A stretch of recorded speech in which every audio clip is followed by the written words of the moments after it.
ऐसा कौन-सा वो वक़्त था या मोमेंट था जब आपको लगा कि आपको यूट्यूब चैनल बनाकर अपनी बात लोगों तक रखनी चाहिए? ज़मीन पर बैठकर पढ़ाई करी है हमने तो हम ऐसे स्कूल से थे जहाँ पर दरी बिछ जाती थी, कई बार तो क्लास में दरी भी नहीं होती। जिस चीज़ का ना सर है ना पैर है, हम उसका हिस्सा क्यों बन जाएँ? अपनी ही कंट्री में हम बिना जाने, बिना पढ़े सड़कों पे उतरने का कुछ तो मकसद होना चाहिए ना। आप वो क्रिटिसिज़्म जो है ना वो कंस्ट्रक्टिव होना चाहिए। उससे आप हुँ। ऐसा नहीं होना चाहिए हाँ। कि वो डिस्ट्रक्टिव हो।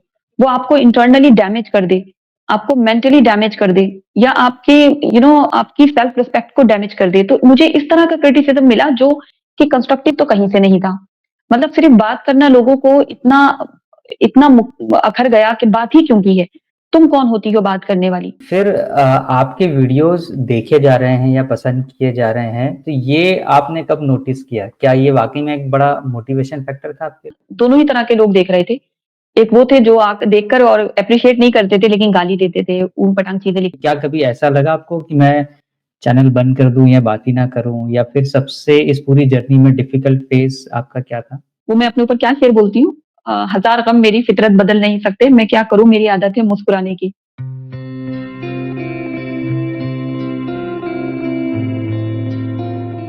नमस्ते, मैं हूँ राहुल और आप देख रहे हैं मेरा रुख। हमारी इंस्पिरेशनल सीरीज स्टार्टअप ज्ञान में आपका फिर से एक बार स्वागत है। स्क्रीन के दूसरे हिस्से में आप जिन्हें देख रहे हैं, वो यास्मीन जी हैं। इनके बारे में अगर कहा जाए कि इन्होंने शून्य से शिखर तक का एक सफर तय किया है, तो ये अतिशयोक्ति नहीं होगी। यास्मीन जी अपना एक बड़ा ज़बरदस्त यूट्यूब चैनल चलाती हैं और इनके 2,25,000 के आसपास सब्सक्राइबर बेस है। ये बहुत ही पॉजिटिव एटीट्यूड के साथ काम करती है और कंट्री फर्स्ट अप्रोच के साथ काम करने वाले यूट्यूबर्स में यास्मीन जी का नाम बड़ी ही प्रमुखता से लिया जाता है।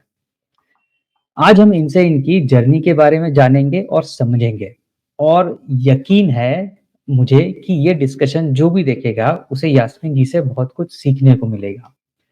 यास्मीन जी, आपका स्टार्टअप ज्ञान के इस एपिसोड में बहुत-बहुत स्वागत है। आपने आपके बिज़ी शेड्यूल में से समय दिया, इसके लिए बहुत-बहुत धन्यवाद। Thank you so much Rahul भाई, थैंक यू। आपने तो मेरे इंट्रोडक्शन में इतना कुछ कह दिया और मैं समझती हूँ कि अभी तो एक लंबा सफ़र है जो तय करना है, लेकिन फिर भी बहुत शुक्रिया क्योंकि ये शब्द जो हैं आपके इससे बहुत कहीं न कहीं एक बहुत एनकरेजमेंट मिलता है। खुद में इंसान को इस तरह की एप्रिसिएशन मिल जाए तो लगता है कि अरे हमने वाक़ई में कुछ कुछ तो अचीव किया है। तो थैंक यू सो मच इतने खूबसूरत इंट्रोडक्शन के लिए और तमाम दर्शकों को भी बहुत-बहुत शुक्रिया। आज अगर वो इस वीडियो को अंत तक देखते हैं तो मैं कहूँगी कि अपनी ज़िंदगी के कीमती वक़्त में से उन्होंने हमारी बात को सुना, तो ये भी हमारे लिए बहुत बड़ी बात है। तो thank you so much. Yasmin ji, ऐसा कौन-सा वो वक़्त था या मोमेंट था जब आपको लगा कि आपको यूट्यूब चैनल बनाकर अपनी बात लोगों तक रखनी चाहिए? अच्छा, ये पता है ये सवाल मुझसे ना on the camera, of the camera कई बार पूछा गया है क्योंकि ना पहले तो लोग बहुत सारे लोगों को ये बड़ी अजीब-सी बात लगती है कि कोई भी ऐसे बैकग्राउंड से आया है जहाँ पर आज के समय में बहुत सारी चीज़ें हम देख रहे हैं, नेगेटिव पॉज़िटिव दोनों ही पक्षों में देखते हैं, नेगेटिविटी ज़्यादा देखते हैं। उसको लेकर एक सकारात्मक पहलू जो है वो कम है। तो ऐसे बैकग्राउंड से आकर अगर अपने चैनल पर बात करना, अपनी कंट्री को कहना कि भई सबसे ऊपर इसको रखो और उसके बाद अपने सारे मसले-मसाइल जो है वो सॉल्व करो, तो ये बड़ा अचंभे सी बात लगती है सबको। तो ये मुझसे सवाल कई बार पूछा गया कि और मतलब एक तरह से पूछा भी गया और एक तरह से मुझे एक सलाह दी गई, एक मशवरा दिया गया कि क्या ज़रूरत है? क्यों बोल रही हो? मत बोलो, ऐसा है, वैसा है। तो दोनों ही सूरत-ए-हाल में मैं ये चीज़ फेस करती आई हूँ। तो अभी मैं कहूँ तो एक लंबा सफ़र हो चुका है, ऑलमोस्ट 5 साल का सफ़र हो चुका है। लेकिन जब दिमाग में आया इस बात को लेकर, वो मेरे नहीं आया था, मुझे एक यूँ कहें कि किसी ने मुझे एक मशवरा दिया, एक एडवाइस दिया था। कभी-कभी बड़ों की बात को सुन लेना चाहिए, तो वो मेरे साथ हुआ, जबकि मेरे खानदान में से भी कोई ऐसा नहीं था, जिसने यूट्यूब पर कभी इस तरह से काम किया हो या चैनल बनाया हो। तो मैं मेरे लिए तो वो बहुत अजीब-सी बात थी कि अरे! ऐसा भी हो सकता है क्या? क्या कर सकते हैं ऐसे? अपनी बात रख सकते हैं? तो हमारे एक सर थे, उन्होंने एडवाइस किया कि हाँ, हाँ, बिल्कुल कर सकते हैं। तो फिर वहाँ से मुझे एक आइडिया आया और अभी तक भी मुझे बहुत सारी चीज़ों की समझ नहीं है, लेकिन कहीं न कहीं एक अपनी अ, नियत होती है कि आज इस पे बात कर सकती हूँ अगर और करने की हिम्मत कर सकती हूँ, तो डेफ़िनिटली करो, इसमें क्या बुरा है?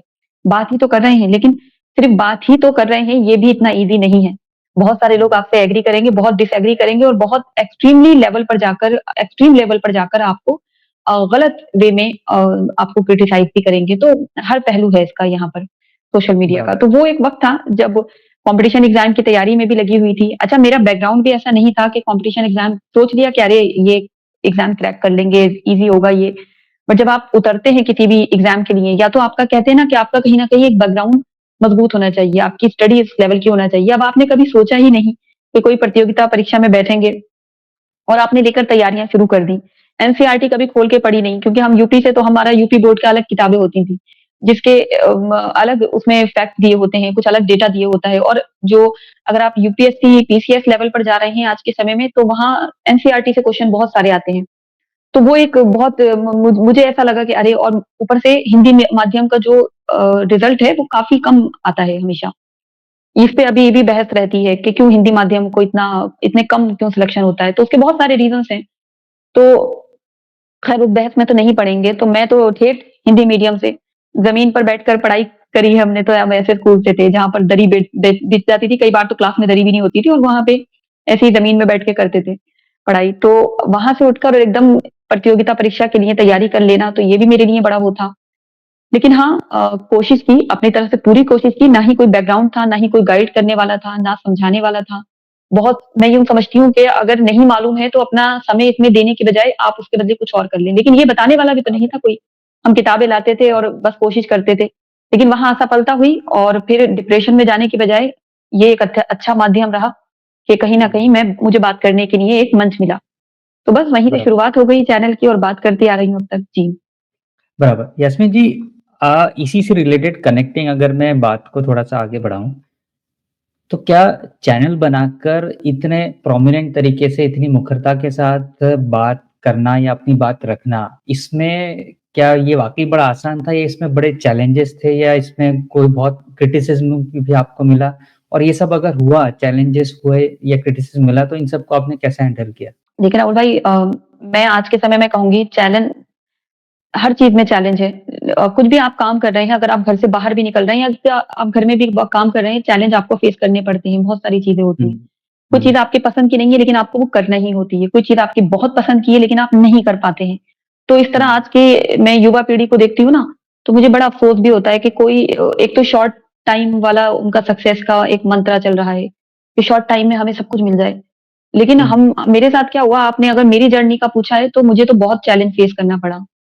सिटीज़नशिप अमेंडमेंट एक्ट पर बात करना शुरू की थी। अच्छा, पहले क्या हुआ था, मुझे भी बड़ा वो लगा, मैंने जब पढ़ा तो मुझे भी लगा कि अच्छा, ये कैसा अमेंडमेंट हो रहा है? क्या उसमें वाक़ई में इन्हीं कंट्रीज़, मतलब पाकिस्तान, अफ़गानिस्तान, बांग्लादेश, इन कंट्रीज़ की माइनॉरिटीज़ को यहाँ, वो भी एक तयशुदा तारीख 31 जनवरी 2014 तक जिन लोगों का था टाइम लिमिट, उनको एंट्री की बात हुई थी उसमें। बट हम में से बहुत सारे लोगों ने नहीं पढ़ा। मतलब मैंने तो पढ़ ली थी वो चीज़ें, मगर बहुत सारे लोगों ने नहीं पढ़ा। तो फिर मैं उसको पढ़ती थी कि अच्छा, इसमें तो हम भारतीयों के लिए जो एक नज़रिया बताया जा रहा है, ऐसा तो कुछ नहीं हो रहा है, तो ये प्रोटेस्ट क्यों शुरू हो गया है? क्यों हमें भी आह्वान किया जाता है? मतलब बहुत नज़दीकी लोगों ने भी ये कहा था कि भई शाहीन बाग में देखो प्रोटेस्ट हो रहा है, तो हमें भी बात करनी चाहिए, हमें भी उसका हिस्सा होना चाहिए। तो मुझे बड़ा वो लगता था, मैं कहती थी जिस चीज़ का ना सर है ना पैर है, हम उसका हिस्सा क्यों बन जाएँ? अपनी ही कंट्री में हम बिना जाने, बिना पढ़े सड़कों पे उतरने का कुछ तो मकसद होना चाहिए ना। आप यहाँ हुँ, पर तो सबको प्रोटेस्ट का अधिकार है। आप किसी भी मामले में प्रोटेस्ट करें, कुछ भी करें, आप अपनी बात रखें, संवाद करें। लेकिन संघर्ष ऐसा नहीं होना चाहिए कि आपने जो है अपनी ही पब्लिक प्रॉपर्टी डैमेज कर देनी है, अपने ही मुल्क में आपने दुश्मन बना लेने हैं, ये तो नहीं होना चाहिए ना। तो वो एक मेरे ज़हन में चलता था। तो फिर जैसे कि मैंने आपको बताया, हमारे सर ने भी उसमें बहुत हमें यूँ करें कि कहीं न कहीं एक छोटा-सा एक रहता है कि बेटा ऐसे नहीं, आप इसको पढ़ के आप इसको रख सकती हो। अभी भी मेरे जो यूपीएससी के टीचर्स हैं वो मेरे साथ जुड़े हुए हैं। आदर्श सर हैं, रवि सर हैं, ये लोग से बहुत गाइडेंस मिलता है। अब वो देखते हैं तो बहुत खुश भी होते हैं कि अच्छा, तुम चैनल पर अपनी बात करती हो, बहुत बेटा बहुत अच्छा काम है कि तुम कम से कम बोल पा रही हो। लेकिन तुम्हारे ही समाज से बहुत सारे लोग नहीं बोल पाने की हिम्मत करते हैं। तो बहुत सारे चैलेंज थे। अच्छा, कोई क्रिटिसाइज़ करे ना, आपका क्रिटिसिज़्म आपके लिए कहीं न कहीं एक अच्छा होता है। आपको पता चलती हैं हुँ, आपकी कमियाँ भी। तो उससे आप इम्प्रूव करते हैं। लेकिन वो क्रिटिसिज़्म जो है ना, वो कंस्ट्रक्टिव होना चाहिए। उससे आप, हुँ, ऐसा नहीं होना चाहिए कि बराबर, वो डिस्ट्रक्टिव हो। वो आपको इंटरनली डैमेज कर दे, आपको मेंटली डैमेज कर दे, या आपके आपकी सेल्फ रिस्पेक्ट को डैमेज कर दे। तो मुझे इस तरह का क्रिटिसिज़्म मिला जो कि कंस्ट्रक्टिव तो कहीं से नहीं था। मतलब सिर्फ़ बात करना लोगों को इतना इतना अखर गया कि बात ही क्यों की है? तुम कौन होती हो बात करने वाली? और वो मेरे जाड़ों के टाइम पर मेरा चैनल स्टार्ट हुआ था, दिसंबर का वक़्त था वो।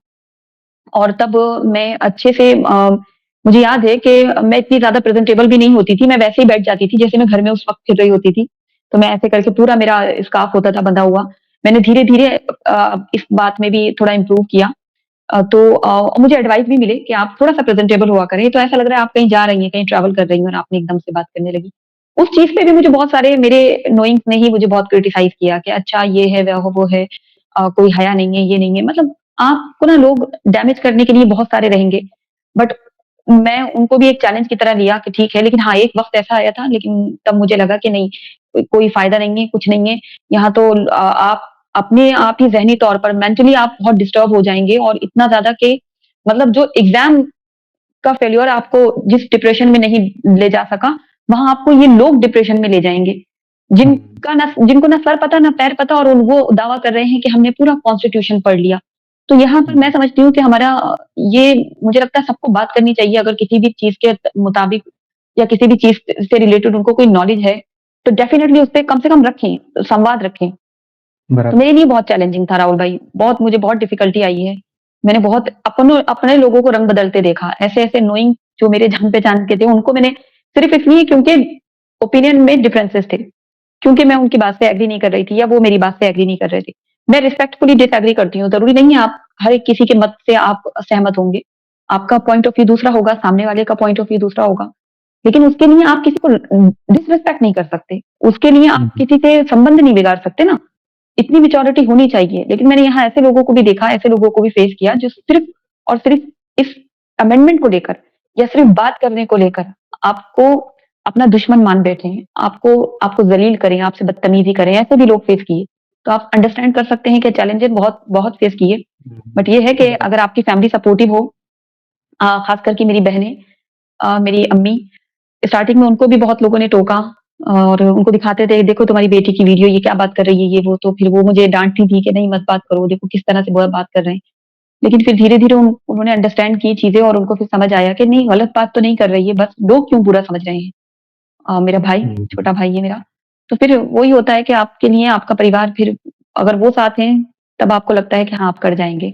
बाकी दुनिया बराबर। लोग कुछ तो लोग कहेंगे, लोगों का काम है कहना। सही बात है।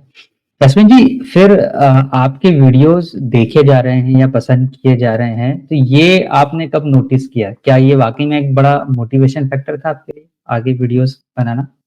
जी।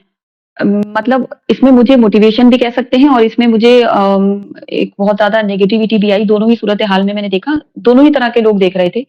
एक वो थे जो देखकर और एप्रिशिएट नहीं करते थे लेकिन गाली देते थे, ऊट-पटांग चीज़ें लिखते थे और जबकि मकसद क्या था? इतना ही था ना कि हम खुद को अवेयर कर रहे हैं, हम खुद को एजुकेट कर रहे हैं, हम सिर्फ बात कर रहे हैं। अ, और एजुकेशन तो इम्पोर्टेंट है ही, साथ ही साथ हुँ, हुँ, इन्फॉर्मेटिव होना भी बहुत ज़्यादा इम्पोर्टेंट है, नॉलेज होना बहुत ज़रूरी है। हमने बराबर। हमारी हाई क्वालिफ़िकेशन हो, हमने बहुत सारी डिग्रीज़ ली हैं, लेकिन हमें चीज़ों की समझ ना हो, हमें इल्म ही नहीं हो कि हम क्या बात कर रहे हैं, किस किस चीज़ में हम बिगाड़ कर रहे हैं अपने माशरे का, अपनी सोसाइटी का, फिर क्या फ़ायदा ऐसे इतनी सारी डिग्रीज़ का। तो मैंने बहुत सारे ऐसे लोग देखे हैं जिनके पास कोई डिग्री नहीं होती, लेकिन उनको ज़िंदगी की, चीज़ों की इतना तजुर्बा होता है, इतनी सीख होती है उनके पास। तो जब व्यूज़ आए, लोगों ने देखा तो दोनों ही तरह के लोग आए, भर-भर के आए। अच्छे लोग भी थे जिन्होंने बहुत एप्रिशिएट किया, बहुत सपोर्ट किया, बहुत अच्छे खूबसूरत लफ्ज़ों में चीज़ें लिख कर जाते थे तो मुझे एक एनर्जी मिलती थी, एक मैं कनेक्ट कर पाती थी कि अच्छा इन्होंने मुझे अंडरस्टैंड किया, रिस्पेक्टफुली उन्होंने मेरे लिए कमेंट किया है, तो मेरे लिए बहुत बड़ी बात थी, आज भी बहुत बड़ी बात है। मैं वक़्त निकाल के कमेंट पढ़ती हूँ, हालाँकि इतनी तादाद में कमेंट होते हैं, अलग-अलग वीडियोज़ कोई बहुत आज से 1.5 साल पुरानी किसी ने वीडियो देखी होती है, वहाँ पे भी कमेंट मिलता है मुझे। आज की कोई वीडियो है, उस पे भी कमेंट मिलता है, तो मैं पढ़ती हूँ। और अच्छे लोगों से मुझे अच्छी एनर्जी मिलती है और मैं मोस्टली मेरा फ़ोकस होता है कि मैं उन्हीं लोगों को देखूँ। नेगेटिव लोग आते हैं, आई होप कि वो चेंज करें अपनी मेंटालिटी क्योंकि आप एट लीस्ट आपका कंट्रीब्यूशन ही मैटर करेगा ना लास्ट में आप दुनिया को क्या देकर जा रहे हैं। बराबर। एट लीस्ट इतनी तो तमीज़, इतनी तहज़ीब तो रखनी चाहिए ना कि आप जिससे बात कर रहे हैं, जिससे मुखातिब हैं, जो यूट्यूब पे सिर्फ़ बात कर रही है या कोई नॉलेज रख रही है या खुद को भी तो अवेयर कर रही हूँ ना मैं, मुझे भी तो चीज़ें पता चल रही हैं कुछ, जब मैंने कोई 2-4 चीज़ों पे वीडियो बनाई तो।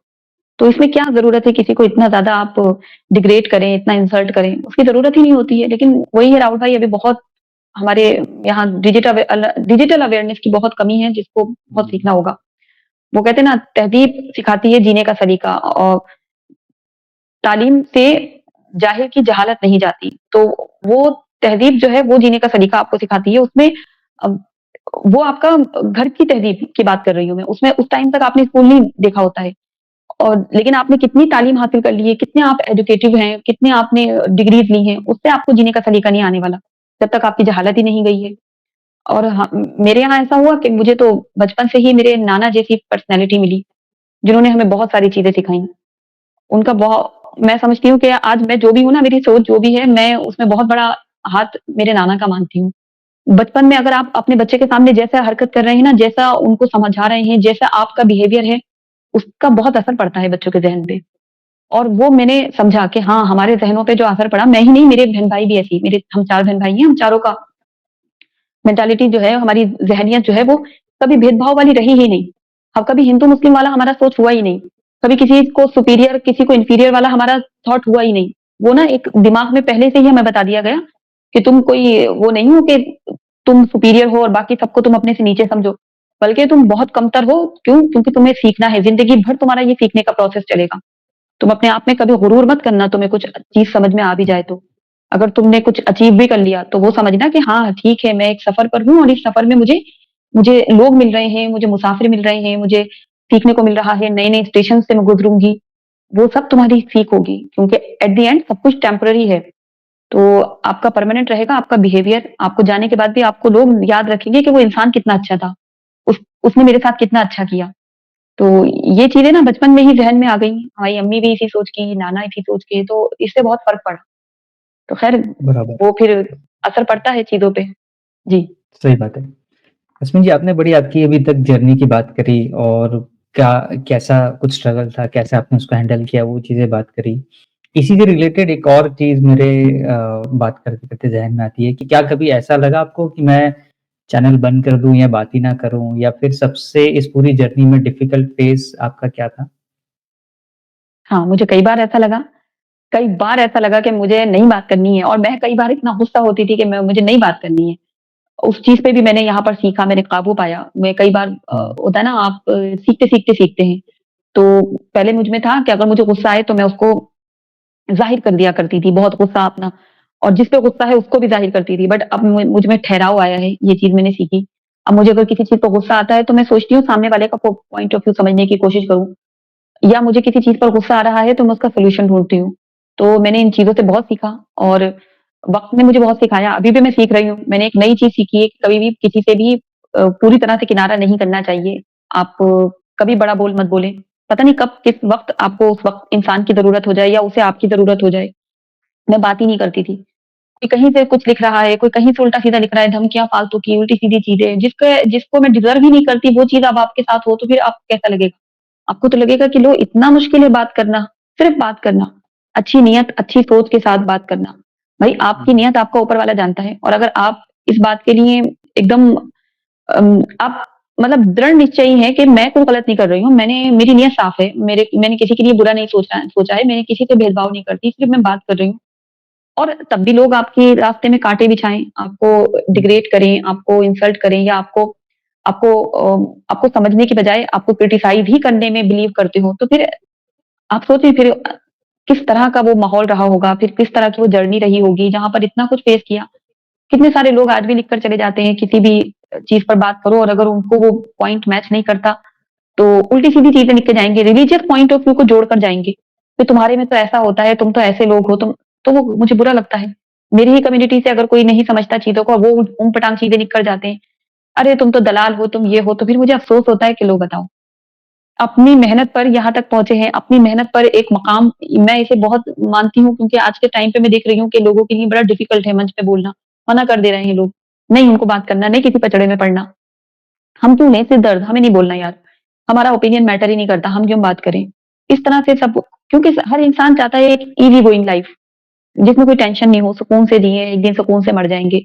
वो वाला एक नज़रिया अब होने लगा है क्योंकि अब किसी की ज़िंदगी का कोई भरोसा नहीं है। तो ना मैं बहुत बड़ी फिलॉसॉफिकल हो रही हूँ। लेकिन ये एक्चुअली में ये सच्चाई है जिसे शायद बहुत सारे लोग देखना नहीं चाहते। तो कई बार ऐसा लगा मुझे कि मुझे बंद कर देना चाहिए चैनल। लेकिन फिर कई बार खुद को मैं सेल्फ मोटिवेट हुई हूँ। मैंने खुद को खुद से इंस्पायर किया है। मैंने खुद बात की है, डायरी लिखी है, कई बार रोई भी हूँ, गुस्सा भी किया है अपने आप पे ही। लेकिन फिर लगा कि नहीं बहुत सारे लोग कनेक्ट हो गए हैं बहुत सपोर्ट भी करते हैं, एनकरेज करते हैं। कोई बेटी कहता है, कोई दीदी कहता है, कोई बहन कहता है, तो एक लगा कि एक यूट्यूब पर एक फैमिली बन गई, एक कनेक्शन हो गया लोगों के साथ और वो बहुत मायने रखता है। तो ख़ैर जब तक हिम्मत है, जब तक मैं बात कर सकती हूँ तब तक डेफ़िनिटली करूँगी और उसके बाद अगर एक वक़्त लगा कि नहीं कर सकती तो फिर हाँ, हो सकता है कि बात ना कर पाऊँ। तो इस पूरी जर्नी में सबसे बड़ा सपोर्ट सिस्टम क्या था? कहाँ से आपको सबसे ज़्यादा सपोर्ट मिला? घर से, बाहर से? देखिए राहुल भाई अगर आपको मैं एक बात ज़रूर कहूँगी, मैंने एक चीज़ देखी है कि आप ना इस दुनिया में अकेले हैं। बहुत सारे टाइम आपको लगेगा कि आप अकेले हैं। आपको खुद से खुद डिसीज़न लेने हैं। अगर आपने कोई डिसीज़न लिया है तो आपके आस-पास वालों का भी एक नज़रिया होता है कि अगर अच्छा हो गया तो क्रेडिट गोज़ टू इसको, उसको, इसको। लेकिन कुछ बुरा हो गया तो ये तो तुम्हारा डिसीज़न था ना। तो सपोर्ट सिस्टम की बात करूँ तो हाँ, मेरी फैमिली का जैसे मैंने कहा कि वो हमेशा से रहे हैं, ना कि वो होता है ना आपकी फैमिली आपकी वीकनेस भी होती है और आपकी स्ट्रेंथ भी होती है। तो हमेशा से रही मेरे साथ। लेकिन उसके अलावा मुझे सच तो मैं नहीं देखती हूँ। हाँ, कुछ लोग ऐसे मिले इस जर्नी में जिन्होंने बहुत सपोर्ट किया, बहुत अंडरस्टैंड किया। मेरे खुद के कम्युनिटी से भी ऐसे लोग रहे जिन्होंने भले ही सामने आकर बात नहीं की, लेकिन उनका बैक सपोर्ट रहा। एटलीस्ट एप्रिसिएशन रहा कि हाँ, सही तो बात की है तुमने। अच्छा हमारा इस पे पॉइंट ऑफ व्यू अलग था। Thank you so much Yasmin तुमने इस पे बात की और हमें कुछ क्लैरिटी आई। तो फिर वो मेरे लिए बहुत मतलब एक रिवॉर्ड होता है कि आपको इस तरह से हुँ। कोई रिस्पॉन्स करे। लेकिन उसमें भी बहुत लंबा समय लग गया। तो ये भी बड़ी बात है कि जब जागे तभी सवेरा। लोग अंडरस्टैंड कर रहे हैं और यही सपोर्ट है कि बस जो भी मुझे आज भी कोई एप्रिशिएट कर दे कमेंट में या यूट्यूब पे कोई भी किसी के साथ कोलैब करो और अगर उन्होंने मेरा चैनल देखा हो तो मुझे अ, आप ही को मैंने देखा है कई बार आप मुझे कितना सपोर्ट करते हैं, कितना एप्रिशिएट करते हैं कि नहीं यास्मीन अपना कंटिन्यूटी में काम करो, छोड़ो मत और कितनी ज़िम्मेदारियों के बीच में मुझे डिफिकल्ट हो जाता है बात करना। तो बस यही यही तो सपोर्ट है और तो ऐसा और किसको बोलूँ और तो कोई नहीं रहा मेरी लाइफ में ऐसा सपोर्ट सिस्टम। जी। चलिए, आप लाइव करती हैं, सब्जेक्ट लेवल एनालिसिस करती हैं, पॉडकास्ट करती हैं, रिएक्शंस करती हैं, सोशल मुद्दों पे बात करती हैं, जियोपॉलिटिक्स पे बात करती हैं। इतनी सारी चीज़ें करने के बाद कभी कोई ऐसा लगा कि ऐसी कोई चीज़ जो अभी तक मुझे करना है और मैंने चैनल पे करी नहीं? हाँ, कई बार मुझे लगता है कि मुझे मतलब मैं बहुत ही फ़नी कैरेक्टर हूँ। मतलब मैं घर में बहुत हँसती-हँसाती रहती हूँ और कभी किसी चीज़ पर कुछ चीज़ दुःख भी हो ना तो बहुत ज़्यादा लंबा दुःख ही नहीं रहा जाता मुझसे। तो मुझे दिल करता है कि मैं कभी अपने अपने चैनल पर ना कुछ कॉमेडी कुछ करूँ, कुछ पता नहीं ये क्या इसका कुछ सेंस बन रहा है या नहीं, लेकिन मुझे ऐसा लगता है कि मुझे कुछ कॉमेडी या कुछ ऐसा चिल कुछ कूल कंटेंट करने का मन करता है। और जैसे कि मेरी आदत भी रही है, मैं हँसना मुझे बहुत अच्छा लगता है, बहुत ज़्यादा समय तक। वो मैं अपने ऊपर क्या शेर बोलती हूँ हज़ार गम मेरी फितरत बदल नहीं सकते, मैं क्या करूँ मेरी आदत है मुस्कुराने की।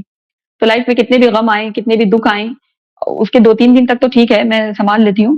लेकिन उसके बाद फिर लगता है कि नहीं यार मुस्कुराओ, अरे क्या इतना टेंस रहेंगे तो कैसे होगा? खाना नहीं खाया जा रहा है, नींद नहीं आ रही है तो भाई डिफ़िकल्ट है। तो फिर वही चीज़ मुझे फ़ील करता है कि मैं चैनल पर डालूँ, एक तो ये है। दूसरा मुझे एक लगा कि इस जर्नी में मुझे कुछ अ, प्रेस्टीजियस पर्सनैलिटीज़ हैं लाइक एस जयशंकर साहब हैं या फिर डोभाल साहब हैं, ये लोग मुझे बहुत इंस्पायर करते हैं क्योंकि कंट्री फर्स्ट का इनका विज़न है और दूसरा जो है किस तरह से डिप्लोमेसी होती है, किस तरह से आप जिन मुल्कों में जंगें छिड़ी हुई हैं उनके साथ भी मिलकर आप काम कर सकते हैं। तो ये यहाँ चीज़ें बहुत मुझे लगता है कि कभी आएँ वो मेरे चैनल पर और फिर मैं उनसे बहुत सारे जो मेरे दिमाग में सवाल रहते हैं, मैं उनसे पूछूँ। तो पॉडकास्ट में इस तरह का लगता है कि अभी ऐसे लोगों को के साथ कभी मिले। आजकल आप देख रहे हैं यूट्यूबर्स बुला रहे हैं। अब कितने सारे जो प्रेस्टिजियस पर्सनैलिटीज़ हैं वो एक-दूसरे के साथ कोलैब कर रहे हैं, यूट्यूबर्स के साथ वो उनके साथ बात कर रहे हैं। यहाँ तक कि अब प्रधानमंत्री और मुख्यमंत्री इन लोगों का भी शुरू हो गया है पॉडकास्ट। तो फिर वहाँ पर मुझे थोड़ा लगता है कि हाँ, कुछ-कुछ लोग हैं जिनको बुलाया जाए। ना कि केवल इस तरह से पॉलिटिकल बैकग्राउंड से बल्कि नॉन पॉलिटिकल बैकग्राउंड के भी जो लोग हैं, जो इंस्पायर करते हैं बहुत हुँ। ज़्यादा, तो उनको बुलाया जाए। तो एक तो ये है और तीसरा अभी कुछ मैंने सोचा नहीं है मगर दिमाग में बहुत सारी चीज़ें ऐसी चलती रहती हैं। व्लॉग के लिए बहुत कुछ चलता रहता है, पूरा भारत भ्रमण करूँ। लोग दुनिया घूमने की बात करते हैं, मैं कहती हूँ पहले भारत घूम लूँ, लेकिन उसका मौका ही नहीं मिलता। इन्विटेशन बहुत जगह से आते हैं लेकिन मौका नहीं मिलता कि कहीं जाऊँ। लेकिन दिल करता है एक्सप्लोर करूँ, हर जगह दिखाऊँ लोगों को, जो लोग जा नहीं सकते उनको बताऊँ। तो ये भी एक मन करता है। तो राहुल भाई बहुत लिस्ट तो अभी लंबी है खैर, बहुत सारी चीज़ें करने का मन करता है बट वही है रिसोर्सेज़ नहीं है, साथ नहीं है, कोई टीम नहीं है, लोग नहीं है, कोई बताने वाला नहीं है और बहुत सारी चीज़ें हैं, तो नहीं हो पाती हैं। जी। बराबर। ख़ैर यास्मीन जी आपने एक इतने पूरे लंबे समय में लगभग 5 साल का आपकी ये जर्नी रही if I am not wrong. एक कहीं नहीं से शुरुआत करते हुए बहुत कुछ तक आपने एक जर्नी तय करी है। आज अगर कोई आपसे पूछे कि मुझे मेरी आज जर्नी स्टार्ट करनी है, तो आप आपके एक्सपीरियंसेस को क्या गाइड करेंगे? उन्हें किस फील्ड में यूट्यूब पे जर्नी स्टार्ट करनी है? जी, जी। अच्छा, अगर कोई मुझसे ये पूछे कि मुझसे पूछते भी हैं, बहुत सारे लोग मुझसे पूछते हैं। एक लड़की थी जिनको बार-बार वो ना पाकिस्तानी चैनल पर कुछ कंटेंट बना रही होंगी, तो उन्होंने पाकिस्तानी यूट्यूबर्स का कुछ वीडियो उठाई थी, तो उनको स्ट्राइक हो गई थी। 2 बार उनको स्ट्राइक पड़ गई थी। तो वो मुझे बार-बार पूछ रही थी कि दीदी प्लीज़ मुझे बताइए क्या करूँ मैं? और मुझे तब से मुझे और गुस्सा आता था इन लोगों पे कि देखिए ये हमारे यहाँ का कितना सारा कंटेंट उठाते हैं, उस पे बात भी करते हैं, रिएक्शन वीडियोज़ भी करते हैं, लेकिन हमारी कंट्री का कोई बंदा इनका वीडियो उठाए और जो कि नए-नए यूट्यूबर्स हैं तो ये लोग इनको स्ट्राइक मार रहे हैं। और मैंने इस पे बहुत बात भी की थी कि ये तो गलत है ना, ये तो इनका दोगलापन है। तो ऐसे कोई भी जर्नी शुरू करे तो मैं कहूँगी कि पहले इस तरह के कंटेंट से मत करिएगा। और आप जिसमें भी आप निपुण हैं, निपुण से मेरा मतलब है आपका जिसमें भी आपको लगता है आप कंफर्टेबल हैं, आप कर सकते हैं, आपको कोई डर नहीं है, बिल्कुल करो। ये यूट्यूब ऐसा प्लेटफ़ॉर्म है ना, यहाँ आप कुकिंग कर सकते हैं, यहाँ पे आप लोगों को सिखा सकते हैं, यहाँ पर एजुकेशनल चैनल्स हैं, यहाँ पर इतने सारे कुकिंग चैनल्स हैं, यहाँ पर इतने सारे ट्रैवलिंग चैनल्स हैं, हर तरह का कंटेंट यहाँ पड़ा है क्योंकि उसको देखने वाले लोग बड़ी तादाद में हैं। तो हुँ, शुरुआत करो जहाँ से भी कर सकते हो, पहला वीडियो बनाओ। ज़रूरत नहीं है लोग क्या कहेंगे, लोग तो बहुत कुछ कहेंगे। आप अच्छा करो तब भी लोग कहेंगे, इतना अच्छा है तो क्यों है? आप बुरा करो तब भी लोग कहेंगे, ये बुरा है तो ये बुरा ही है। तो लोगों की परवाह मत करो। हाँ, बस इतना ख़्याल रहे कि आप जो भी कर रहे हैं उसमें आपको पता होना चाहिए कि एट लीस्ट मैं गलत नहीं हूँ, मेरी नीयत साफ़ है। नियत में दोगलापन होता है तो मैंने बहुत सारे ऐसे लोग देखे हैं जिनकी नियत कुछ और होती है और वो बोल कुछ और रहे होते हैं। हुँ, कर कुछ और रहे होते हैं। तो ठीक है, आपका पैशन, आपका प्रोफ़ेशन बना लो। अभी भी मैं ऑल टाइम अगर देखा जाए फुल टाइम मैं यूट्यूब पर ही हूँ अभी। बहुत सारी चीज़ें होती हैं, हमारी घर की भी चीज़ें होती हैं, बाहर की चीज़ें होती हैं, सारी रिस्पॉन्सिबिलिटी भी करनी होती है। तो डिफ़िकल्ट होगा, लेकिन हार नहीं माननी है और जो-जो भी मुझसे पूछते हैं कि हम क्या कर सकते हैं, तो हाँ, क्यों नहीं कर सकते? जिसमें भी आपको लगता है तो आप बनाइए और आप उस पे बात कीजिए। अच्छा प्लेटफ़ॉर्म है। जी। बराबर। तो इस पूरी जर्नी में एक लगन, पैशन, एक पेशेंस, डेडिकेशन ये चीज़ें कितनी मायने रखती है कि आज बस एक वीडियो बनाया और छोड़ दिया और फिर पता पड़े 2 महीने बाद, 4 महीने बाद वापस एक बनाया। तो फिर क्या कुछ ऐसे ऐसे मोड में फ़ायदा मिलता है किसी को कि नहीं मिलता? ये बात आपने बिल्कुल सही कही। कोई भी फ़ील्ड हो, कोई भी काम हो, डेडिकेशन, मोटिवेशन, कंटिन्यूटी ये सब बहुत मैटर करते हैं। और उसके साथ-साथ फिर ये भी मैटर करता है कि आपकी लाइफ़ में क्या-क्या सर्कमस्टेंसेस हैं, कैसे आप क्या किस दौर से गुज़र रहे हैं, ये सब चीज़ें सबका कॉम्बिनेशन होता है। आपने बहुत सारे यूट्यूबर्स ऐसे देखे होंगे इस जर्नी में, मतलब इस प्लेटफ़ॉर्म पर, जो कि एक-एक दिन में 4-4 वीडियोज़ निकालते हैं। और हर वीडियोज़ पे उनका प्राइम फ़ोकस होता है कि व्यूज़ आने चाहिए। चाहे उसके लिए थंबनेल में भी बिल्कुल अपोज़िट बात लिख दो और अंदर उसके अपोज़िट चीज़ हो। और आपने ऐसे भी लोग देखे होंगे जो वीकली ही कोई वीडियो डाल पाते हैं, मंथली ही कोई वीडियो डाल पाते हैं। उनका फ़ोकस होता है कि अच्छा कुछ हम किसी मुद्दे पे बात कर पाएँ या हमारे पास इसकी रिसर्च आई है, हमने इतना इन्फॉर्मेशन कलेक्ट की है तो उस पे डेफ़िनिटली बात करें। या फिर हम कहीं ट्रैवल पे गए हैं और हम ये चीज़ शेयर कर सकते हैं तो करें। तो यहाँ ना दोनों ही स्ट्रीम हैं। लेकिन बहुत इम्पोर्टेंट ये है कि हाँ, इसको छोड़ना नहीं है। अब तो यूट्यूब की भी पॉलिसी है, आप 6 महीने से ज़्यादा अगर आप वीडियो अपलोड नहीं करते हैं, कोई काम नहीं करते हैं, बिल्कुल डेड कर रखा है आपने 6 महीने से, तो वो उनका ये है कि वो चैनल बंद हो जाएगा। तो वही है कि हमें लाइफ में कुछ भी करना है लेकिन उसको करते रहना है, उसमें रुकना नहीं है। यही लाइफ की जर्नी है, यही यूट्यूब चैनल की जर्नी है, यही सोशल मीडिया पे आप देख लें, आपको कंटिन्यूटी में काम तो करना पड़ेगा। वो अलग बात है कि लाइफ कैसे आप किस दौर से गुज़र रहे हैं, मुझे नहीं मालूम। हमें लगता है ना हमारी लाइफ बड़ी डिफ़िकल्ट है, बड़ा मुश्किल आ रहा है मुझे वीडियो बनाना, मैं कैसे करूँ, गेस्ट को कैसे बुलाऊँ? आप भी अब इस जर्नी से जुड़ चुके हैं, तो आपने भी देखा होगा कितने सारे लोग कितनी आनाकानी करते हैं आने में। उनके पर्सनल रीज़न्स भी होते हैं, "अरे! यास्मीन इसमें बिज़ी हैं, उसमें बिज़ी हैं, बेटा आप ये कर लें, वो कर लें, उस टाइम पे रख लें।" तो वो टाइमिंग मैच नहीं होती है, तो बहुत सारी चीज़ें हैं। तो उससे इरिटेशन हो जाती है बहुत सारे लोगों को और डेफ़िनिटली होनी भी चाहिए कि अरे! इतने टाइम से पूछ रहे हैं और हमें तो कोई रिज़ल्ट ही नहीं मिल रहा है, क्या करें? किसी रिएक्शन वीडियो पे आपको काम करना है, लेकिन आपको परमिशन लेने जाना है, तो बहुत बहुत कुछ है। तो इसलिए चैलेंज तो बहुत है और कंटिन्यूटी भी रखनी है, तो बात करते रहना पड़ेगा। और किसी को भी अगर ये फ़ील्ड चूज़ करना है कि वाक़ई में मैं ये नहीं कह रही हूँ जैसे मैं बात कर रही हूँ, आप भी वही बात करने लगो। जो जिसमें आप कंफ़र्टेबल हो, आपको लगता है कि मैं बात कर सकता हूँ, कहीं कुछ चेंजेज़ आ सकते हैं, चाहे वो सोसाइटी में चेंज हो, लोगों की मेंटालिटी में हो, एजुकेशनल फील्ड में हो, साइंस एंड टेक्नोलॉजी के फील्ड में हो, कुकिंग हो, मेकअप हो, कुछ भी हो सकता है ना, वो तो कोई भी हो सकता है, कोई भी आप ले सकते हैं फील्ड जिसमें आप सक्षम हो करने में, आप कोशिश कर सकते हैं।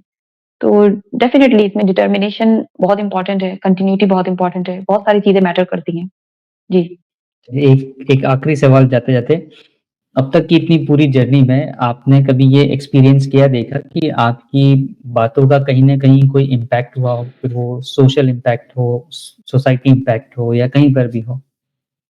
हाँ, बहुत बहुत बार ऐसा हुआ, मुझे पर्सनली लोगों के मैसेज भी आए और कहीं न कहीं एक खुद में भी रहा कि अगर मैं बात कर सकती हूँ, एक मेरी फ्रेंड थी, वो कभी बात नहीं करना चाहती थी। लेकिन वो मेरी वीडियो देखते-देखते बहुत उसको लगा कि यार तुम तो बात कर लेती हो, मैं भी इस टॉपिक पे बात करना चाहती हूँ। लेकिन उनका कभी एक नज़रिया रहता था कि अरे हम क्या करेंगे, सोशल मीडिया तो ऐसा होता है, वैसा होता है। लेकिन उसने बात की और वो मेरे साथ एक वीडियो में भी आई, तो असर पड़ता है राहुल भाई कुछ आप जब किसी ऐसे जर्नी से जुड़ चुके हैं, जहाँ पर आपको बहुत कुछ फेस कर रहे हैं आप, तो वहाँ पे आपको लोग बुरा भी कहेंगे, लोग अच्छा भी कहेंगे। आपको किसी भी सूरत-ए-हाल में इग्नोर नहीं कर सकते वो लोग। तो वो एक मुकाम आप हासिल कर चुके होते हैं ना, तो फिर आपको खुद ही पता चलता है कि हाँ, लोग आपको सुन रहे हैं, लोग आपको समझ रहे हैं, लोगों को बहुत सारी चीज़ें नहीं पता चली।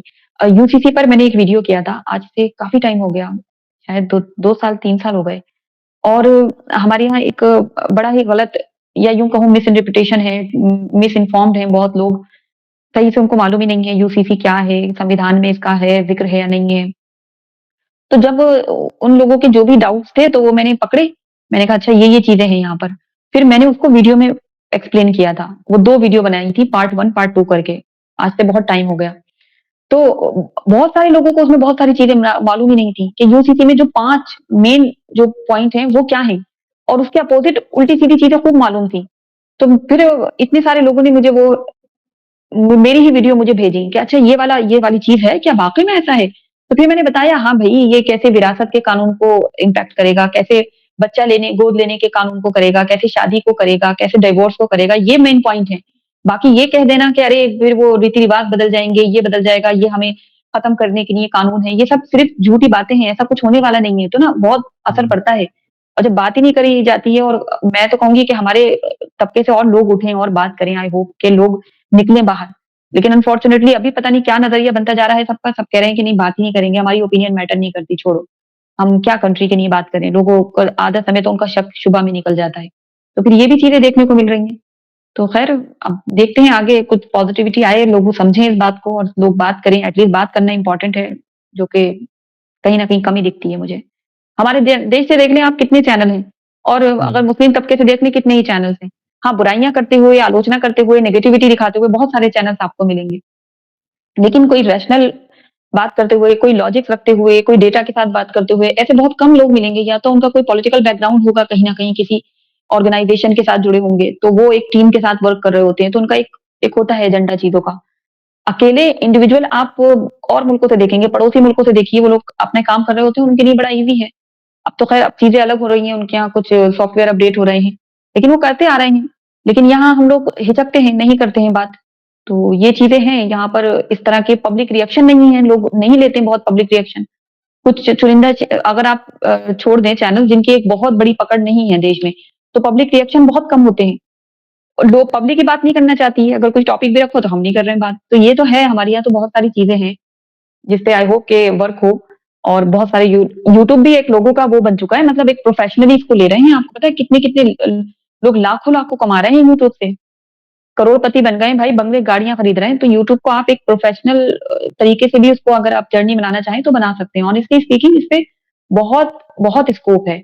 मैं जितना देखती हूँ मेरी सोच से भी ज़्यादा स्कोप है यहाँ पर। बशर्ते यूनिटी रहनी चाहिए, पॉजिटिव मैसेज जाए, आपकी नीयत साफ रहनी चाहिए, आपका जो भी कंटेंट है, आपको मालूम है कि आप क्या बात कर रहे हैं और कोशिश ये रहे कि सोसाइटी में एक अच्छा, एक पॉजिटिव, एक सकारात्मक पहलू या उसका वो चेंज आना चाहिए। आई होप कि इसमें और बढ़ोतरी हो। जी। जी, बराबर। आज आपने बड़ी ही अच्छी तरीके से आपकी पूरी जर्नी के बारे में बताया, फिर बहुत सारी चीज़ें जो आपने फेस करी या जो आपने एक्सपीरियंस करी, जो इम्पैक्ट आपके बातों से सोसाइटी में निकल के आए और एक नए लोगों को आपने एक गाइडेंस भी दिया कि किस तरीके से वो अपने काम को आगे इनिशिएट कर सकते हैं। यास्मीन जी, इन सब चीज़ों के लिए बहुत-बहुत धन्यवाद। उम्मीद है जो भी लोग इसे देखेंगे, सुनेंगे, समझेंगे, उन्हें कुछ न कुछ इससे ज़रूर सीखने को मिलेगा। सो आज के इस एपिसोड में इतना ही, और फिर किसी नई शख्सियत के साथ में उनकी जर्नी को लेकर हम लोग बात करेंगे, समझेंगे इस सीरीज़ के नए एपिसोड में। तब तक के लिए धन्यवाद। थैंक यू सो और मच। अपने अपनों का ख्याल थैंक यू। जय Hind. Thank you so much. जय हिंद।